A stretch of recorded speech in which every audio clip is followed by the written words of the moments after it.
So I haven't really been posting up a whole lot of videos lately. That's because the last class, which was basically a business class, was pretty uneventful as far as videos go.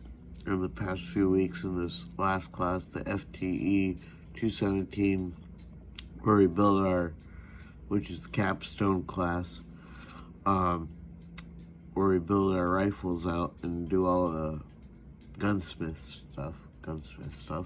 I really haven't been happy with how the videos have been turning out, so haven't posted those up. This one I feel is at least decent enough to go up, and coming up here shortly, which I'm in week 6 now, week 5, moving on to week 6, I will be moving into the pistol specialization certification from SDI starting in June 8th, so maybe there'll be more videos coming then. I can't promise anything. If I feel like they're shit, it's not going to go up. So there's an update. FTE 217. Today we're going to be doing the dry functions test without dummy rounds, with dummy rounds. Explain what we need to look for when it's in the live fire test fire. And then I'll be doing a barrel length, finding out the barrel length, the head space, the fire pin protrusion, and yeah, on each of those steps, I will, when we get to the measurements, I will explain what I am looking for, the type of measurements, and then I will do the measurements without any speaking, just so that the video is faster. So let's get into it. The firearm is clear, visually and physically. There's no live ammo around, and there is an empty mag and dummy rounds though for the tests that we have to produce. First thing we're going to test is, this is on safe. We're going to test the safety. So pull that trigger. Can't pull it. 1, 2, 3. Pull it on fire. Fires. Now we're going to go ahead and rack it. We're going to slowly let that go. There's the release.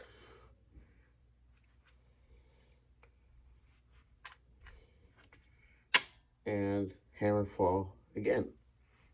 And now that the hammer is up, the firing pin will, or the safety will not engage, which is what we're looking for.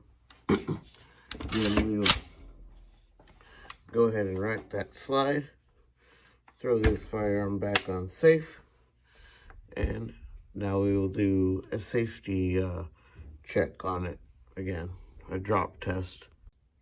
So when doing a drop test, we're going to take a mallet and we're going to hit in this area on both sides, and what we're doing is simulating the shock of drop. So we'll hit on the side, right in this area. And now that we did that, we'll pull the trigger. Firearm is on fire to make sure that the hammer did not fall while doing that drop test. There we go. And that's then next we do the magazine drop.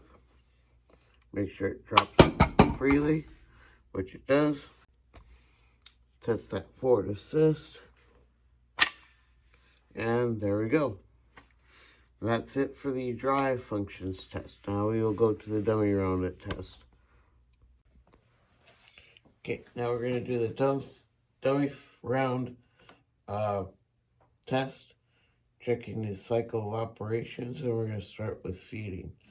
So fire is on safe. Flip it to fire. So, going to start with feeding, chambering, fire, and then watch for the extraction and the ejection of the round. So first, feeding chamber, fire, pull it back, hold the trigger to watch for the reset, feeding, reset, fire, again, now we're going to watch for the empty mag lock back. And there it goes, as you can see, empty mag, and it's locked. Okay, now we're going to go ahead and feel the trigger on this. Flip it to fire, and we're going to slowly bring it back. There's the wall, and pull. It doesn't feel too bad, it feels like a regular trigger back, rack it, and we're going to feel for the reset. There's the reset, and one more time. Yeah, it doesn't feel too bad. Regular trigger in it. Test that forward assist, and there we go. That's it for the drive functions test. Now we will go to the dummy round it test. Okay, now what we're going to do is measure the barrel length by using a cleaning rod, such as the one that we got for this class. Have the bolt in, and what we're going to do is we're going to slide it down to the end and mark this, the length on this. Got to make sure that the muzzle device is off, so you get an accurate measurement. And you want to be using this type tip with a blunt head so you don't mess up the barrel rifling inside.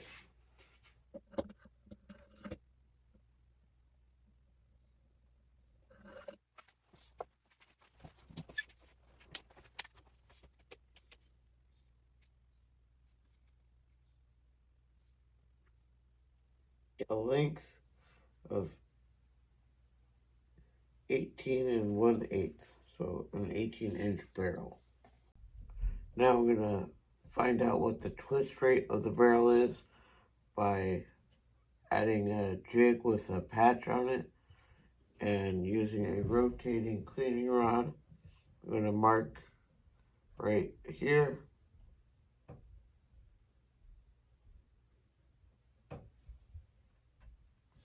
And then I'm going to push this through for one rotation, and then I'm going to mark it again where one rotation is, and then continue to push it out. Then I will remove it and measure the distance between the two marks to get the twist rate.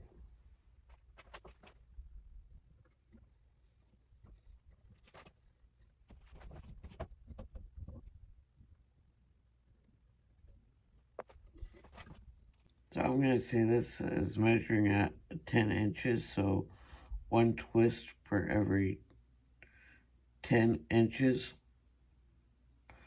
So there we go. So next I'm going to measure the firing pin protrusion. With the firing pin obviously and the bolt carrier, I'll be using this firing pin protrusion measurement, and then some digital calipers. So I'm going to take the measurement of this before and after I take the measure, use it on the firing pin. So we're going to throw that up.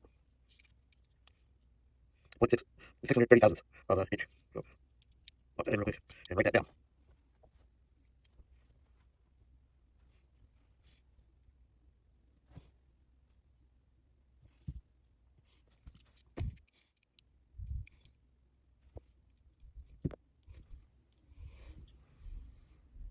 $666 thousandths, and that should be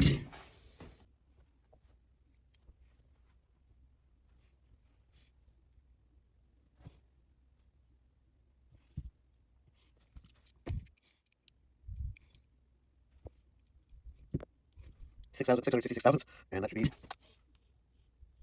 36 thousandths. 36 thousandths.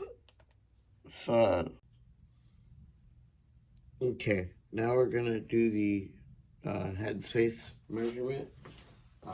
First, we're gonna push this bolt forward, make sure that it locks in.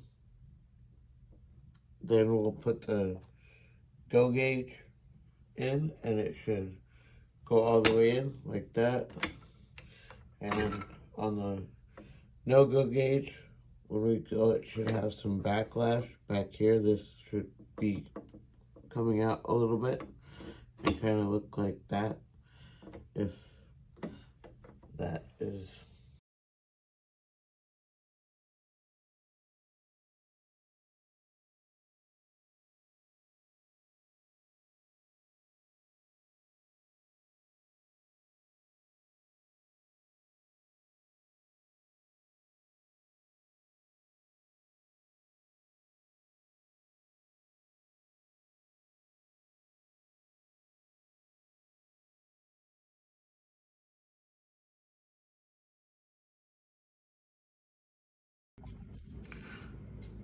So when doing the live fire test, there's a few things that I'm looking for. I'm looking to see, first of all, if the firearm fires at all. Second would be filming the cycle of operations and putting it on slow-mo to make sure that it is actually cycling the way it's supposed to without hesitation, making sure that it's not over-gassed or under-gassed.